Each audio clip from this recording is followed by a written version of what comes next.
Hi, hello, this is Teacher R. What a wonderful life. And who wants to make you wonder?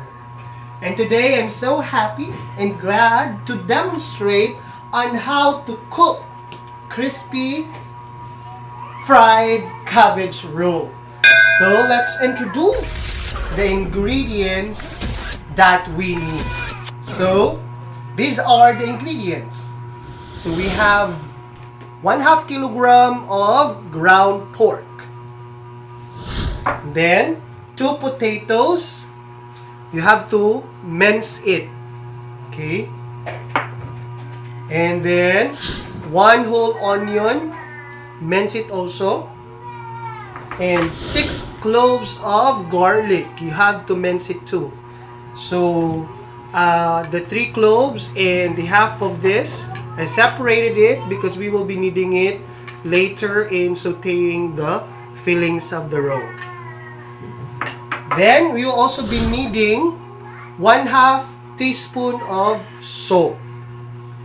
And then 2 tablespoons of oyster for taste, just like the salt. Then cornstarch. Then breadcrumbs, 4 tablespoons. Egg, 1/2 teaspoon of pepper. And cheese. Most especially our main ingredient, which I freshly picked this one from my garden. We have, in our dialect, it's called pechay. And this is Chinese or Napa cabbage. And let's start. These are the needed ingredients. So the first thing we have to do, these are the procedures. So the first thing you have to do is to cut the core of the cabbage so that it is so easy for you to separate the leaves. So let's cut the core just like this, and it will be easy for you to separate. Then we will set aside the inner layer or the smaller leaves because we will be using it later. Okay? And then we have to make sure that we have to wash this thoroughly. This one, so we have to put the cabbage in a boiling water and boil it for 2 to 3 minutes. Make sure that we don't overcook this kasi madideform siya, tsaka masusobrahan. So we have to put this, as you can see, it's boiling. So we'll wait for 2 to 3 minutes and we'll boil it. Just make sure that we're not going to overcook it. So we are going to mix the minced potatoes here. This one in minced potatoes. Then our onion, the garlic,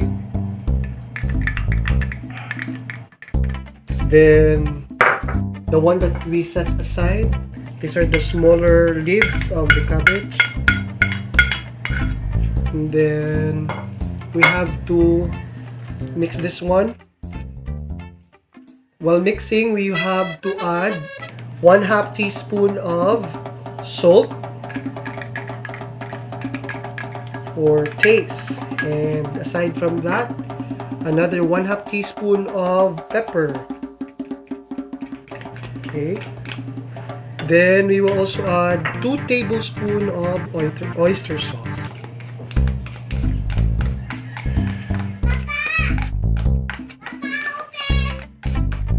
And the 4 tablespoons of breadcrumbs. Then we have to mix together and mix it properly and thoroughly. for sufficient blending. So So the next thing we have to do now is to ensure that this meat is cooked through. So we have to saute this. So saute the fillings before frying the rolls. So we have to saute this one so that it is much more tastier. So we will be needing an oil. So just a bit of an oil. So medium heat, no? And then saute the 3 cloves of garlic. So we separated a while ago, and they have minced. So you have to mince those ingredients, and then saute the filling.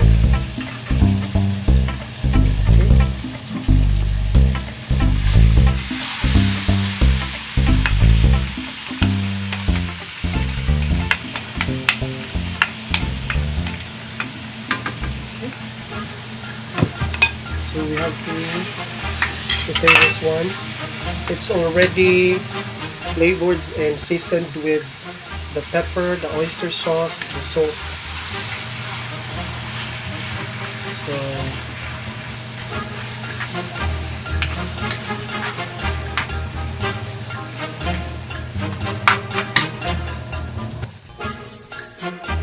So it's almost done, and this is cooked already, and it's time to roll this one inside the cabbage. So we have to roll this sauteed fillings, and we have to add cheese inside the cabbage. So we have to put this inside the cabbage.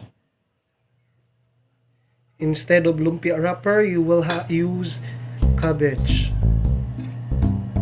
Sorry. Then we have to add cheese also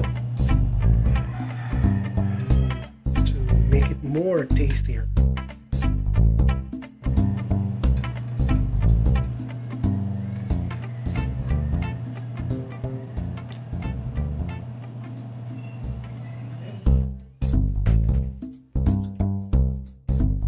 Done rolling this one, we have to, so in coating the roll, so to make it crispy, since we have to fry this one, we have to use egg here, and then we have cornstarch here, then we have to season it with 1/2 teaspoon of flour,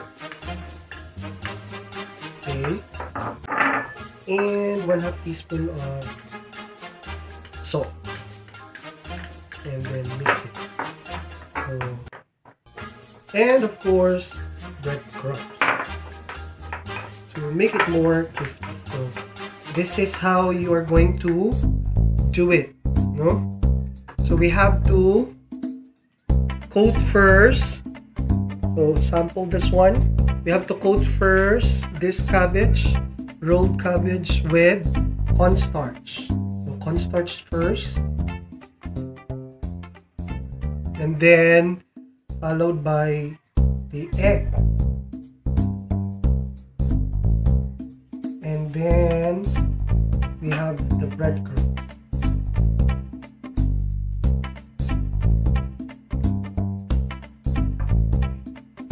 As easy as this. Okay, again. So that's it. Here is the coated roll of the cabbage, and we have to make sure that the oil is so hot, so to make sure that actually I don't have a fryer, so we have to cook this. If you have fryer, you can deep fry it for 5 minutes until it becomes golden brown. So in my case, I just make sure that this is hot, no? And cook this one here. So that's it.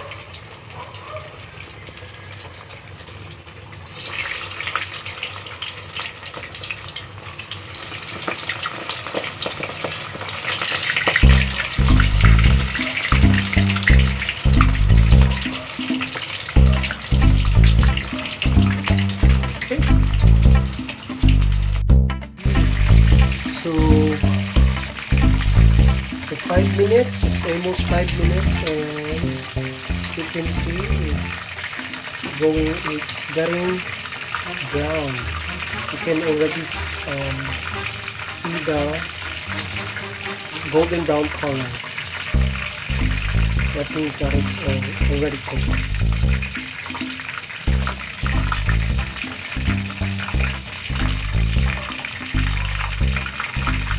Okay.